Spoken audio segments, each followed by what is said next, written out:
Yes, yeah. I never expected Ted to do what it did. I mean, I thought the idea was funny, and I knew how I wanted to execute it, but I didn't think it was gonna. I didn't know what it was gonna do. While we were filming Ted, I was living in fear of Bridesmaids because that movie had just come out, and it, just felt very new and fresh and funny and sharp, and I remember thinking, shit, our movie's gonna suck, because it was an enormous success. It had made like $100 million, and I thought, God, if we can just get 2/3 of the way there, then I'll be happy.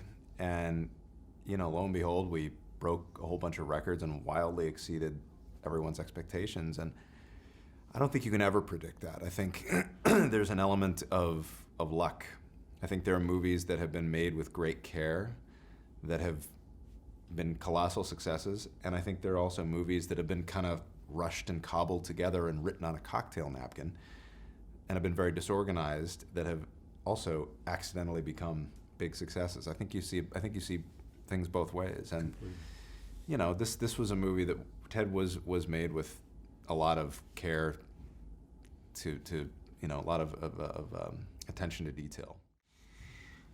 No, I mean, it's a sequel was always kind of floating around from the idea of doing a sequel was always floating around since the day of since the day the movie opened, and it was just a question of what it was going to be. And for me, the only thing I really cared about was how to make it something that was going to be a different experience for me, because you're putting in all these hours, you're putting in a lot of work, it's a lot of stress, and if you add to the fact that you're doing the same movie twice, which a lot of sequels fall into the trap of doing, then you kind of making it drudgery that gives you no new stimulus.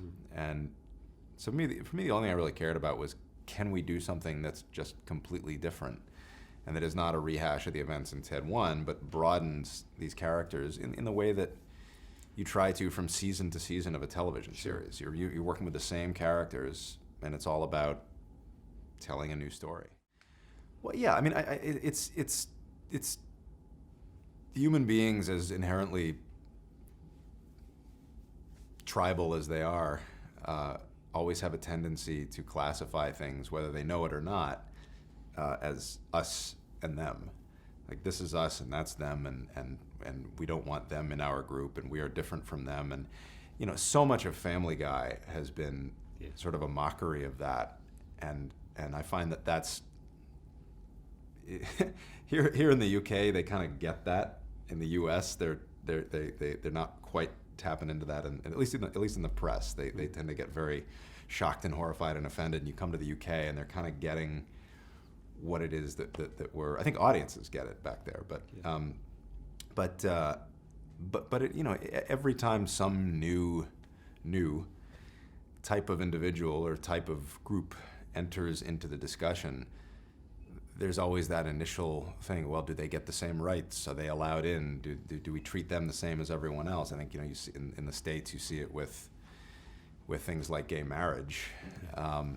Something that should be, to an evolved species, a no-brainer. Yeah, of course, come on in. And it's not. It's so hard to make that leap every time. And Amanda makes that point in her courtroom speech, that every civil rights battle, we're only able to recognize the injustice years after the fact. And when the next incident of injustice comes along, we're like, well, this is not that. This is the gay rights is different than rights for black people. And it's all the same. It's all the same part of your brain saying this is us and that's them. And that's sort of what this movie's about, I guess. Yeah, the schedule of movie making, this was particularly arduous for me because I had just, generally there's a break in between.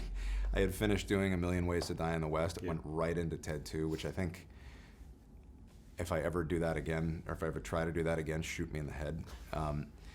It's a lot of work. And so oftentimes it is fun, but you're also under such pressure with a filmmaking schedule because there's so much money at stake, and every minute of filmmaking is so expensive that it's like you're working with a gun to your head the whole time. So, some filmmakers find ways to get around that. I mean, people like Clint Eastwood will lock into this thing of, okay, we're only doing this amount of hours, we're not going to kill ourselves, we're going to keep this an enjoyable experience, and I do respect that. I haven't yet figured out how to do that myself, but